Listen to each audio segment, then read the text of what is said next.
Kalau dengar kata demo, apa yang kebayang? Macet, gas air mata, kerusuhan. Padahal, tanpa demo, hidup kita mungkin jauh lebih sengsara. Kita bisa aja masih kerja 16 jam sehari, nggak ada upah minimum, sakit bayar sendiri, karena belum ada BPJS. Bahkan sekadar ngomong kritis, bisa bikin di penjara. Jadi di video kali ini Otak Jadi Tahu akan bahas 9 hasil nyata dari demo rakyat Indonesia yang masih kita nikmati sampai sekarang. Dan seperti biasa, kalau kamu suka bahasan edukasi sejarah, politik, sampai kehidupan sehari-hari seperti ini, jangan lupa klik subscribe dan aktifkan lonceng supaya nggak ketinggalan pembahasan kita berikutnya.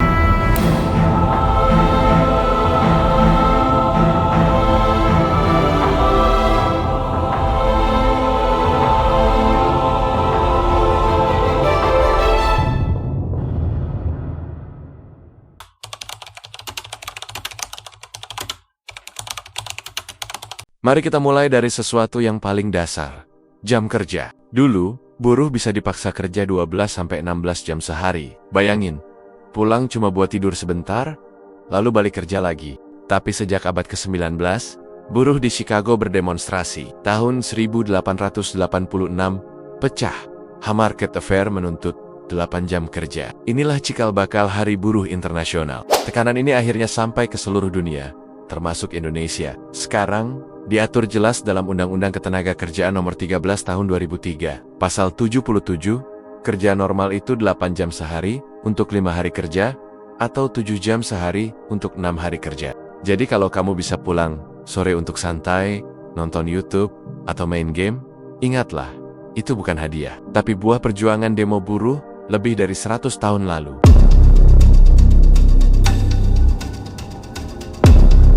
Kedua, soal gaji. Tanpa upah minimum, buruh bisa dibayar seenaknya. Demo buruh sejak 1990-an akhirnya membuahkan akuntabilitas. Pemerintah wajib tetapkan UMR. Belum cukup, aksi 1 Mei yang konsisten akhirnya diakui lewat Kepres nomor 24 tahun ke-2013.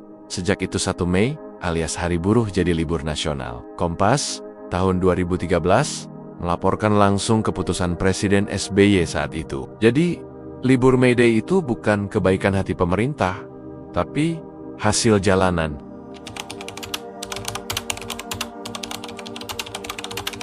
Yang ketiga, BPJS.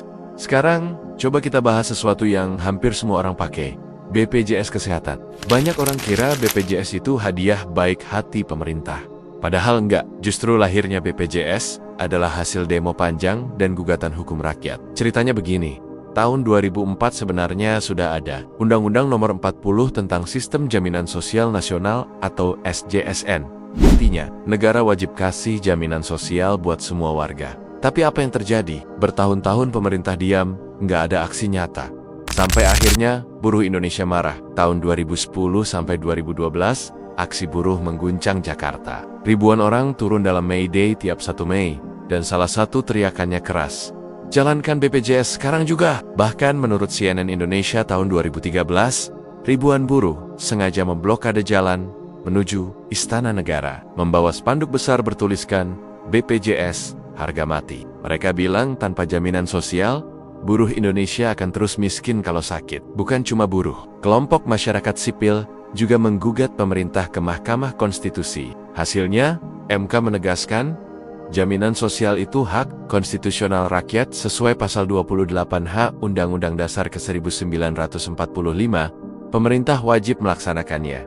Nggak bisa ditunda-tunda. Akhirnya, tekanan demo jalanan tambah putusan hukum itu bikin DPR dan pemerintah nggak bisa lagi ngeles. Tahun 2011, lahirlah Undang-Undang Nomor 24 tentang BPJS, dan sejak 1 Januari tahun 2014, BPJS Kesehatan resmi jalan. Sekarang, puluhan juta rakyat yang butuh operasi, melahirkan, atau sekadar berobat bisa pakai BPJS. Memang masih banyak masalah di lapangan, tapi bayangin kalau nggak ada BPJS, berobat bisa jadi beban utang seumur hidup. Jadi, jelas banget, BPJS itu bukan hadiah negara, tapi buah dari keringat, teriakan, dan aksi demo rakyat Indonesia. Jadi kalau kamu berobat dengan kartu BPJS, itu jelas hasil demo.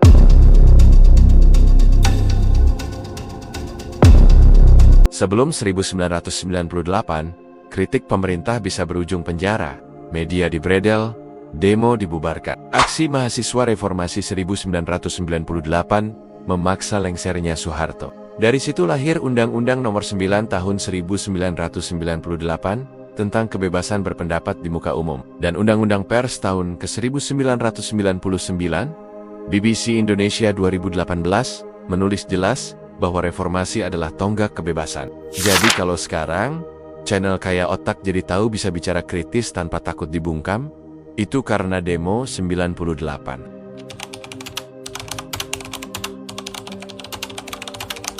Reformasi tidak hanya menumbangkan Orde Baru, tapi juga membuka pintu demokrasi yang lebih luas. Bayangin, selama puluhan tahun di bawah Orde Baru, rakyat hanya disuguhi 3 partai politik, Golkar, PDI, dan PPP.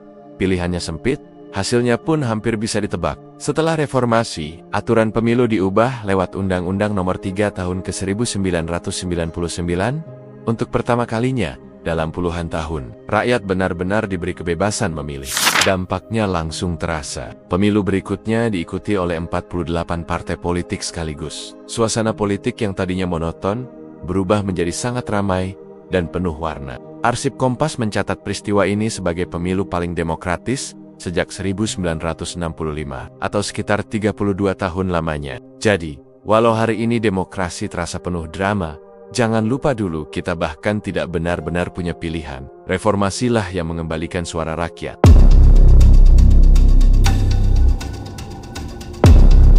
Isu pendidikan juga tak lepas dari demonstrasi. Berkali-kali mahasiswa turun ke jalan karena UKT yang melonjak. Misalnya di tahun 2023, demo mahasiswa memaksa Kemendikbudristek memberikan subsidi tambahan. CNN Indonesia Juli 2023 melaporkan, pemerintah menyiapkan anggaran subsidi UKT setelah demo mahasiswa pecah di banyak kampus besar. Ditambah lagi, hadir program KIP kuliah yang dirancang agar anak kurang mampu bisa tetap sekolah. Semua ini nggak muncul begitu saja, tapi karena ada tekanan kolektif lewat demo.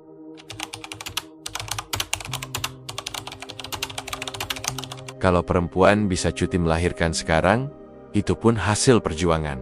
Gerakan buruh perempuan mendorong negara melahirkan aturan Undang-Undang Ketenagakerjaan Nomor 13 Tahun 2003, Pasal 82, yang menetapkan cuti melahirkan 3 bulan.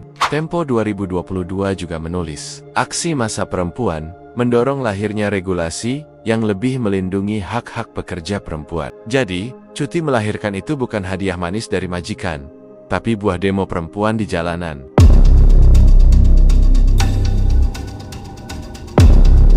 Buruh demo sejak 1980-an juga menuntut jaminan hari tua. Tak cukup hanya gaji bulanan, mereka ingin perlindungan hari tua dan saat kecelakaan kerja. Akhirnya lahir Undang-Undang Nomor 3 Tahun 1992 tentang jam sostek, dan sekarang bertransformasi menjadi BPJS Ketenagakerjaan lewat Undang-Undang 24 Tahun ke-2011. Liputan 6 Tahun 2014 melaporkan demo serikat buruh yang menuntut perlindungan ini ditegakkan serius. Jadi kalau sekarang ada jaminan pensiun, itu hasil desakan dan demo panjang.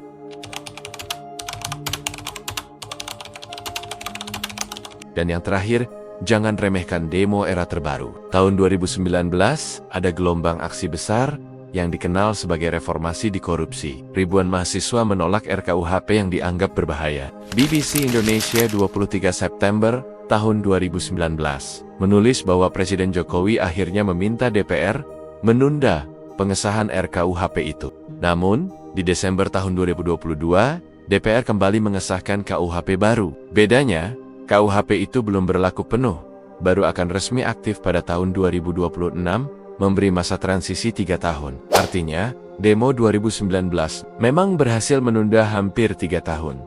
Sebuah kemenangan waktu bagi rakyat untuk protes dan beradaptasi. Hal serupa juga terjadi pada demo Omnibus Law Cipta Kerja. Di tahun 2020 sampai 2021, ribuan buruh dan mahasiswa turun ke jalan menolak undang-undang ini. Akhirnya, kasusnya sampai ke Mahkamah Konstitusi. Dan hasilnya, Mahkamah bilang, undang-undang itu nggak sah kalau nggak diperbaiki. Pemerintah diberi waktu untuk merevisinya. Artinya apa? Suara demo lagi-lagi terbukti bisa mengguncang kebijakan negara. Jadi jelas, demo bisa bikin undang-undang ditunda, bahkan memaksa pemerintah revisi. Mungkin tidak selalu sempurna, tapi tanpa demo arah hukum, kita bisa lebih buruk lagi. Jadi, kalau ada yang bilang demo itu cuma bikin rusuh dan bikin macet, coba pikir lagi. Nah, itu tadi 9 hasil nyata dari demo yang masih bisa kita nikmati sampai hari ini.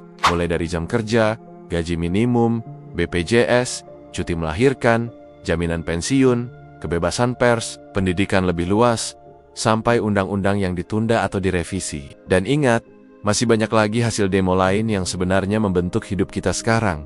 Mulai dari hak-hak pekerja, kebijakan lingkungan, sampai advokasi kelompok minoritas. Kalau semua kita bahas di satu video, bisa jadi serial panjang. Jadi, kalau selama ini ada yang bilang, demo itu cuma bikin rusuh dan macet, pikir lagi, hampir semua hak yang kita anggap normal hari ini, lahir dari jalanan. Terima kasih sudah menonton Otak Jadi Tahu. Kalau menurutmu ada hasil demo lain yang harus masuk daftar, tulis di kolom komentar ya. Jangan lupa, like, share, dan subscribe. Biar makin banyak orang sadar bahwa demo bukan kerusuhan, tapi sejarah panjang rakyat memperjuangkan haknya.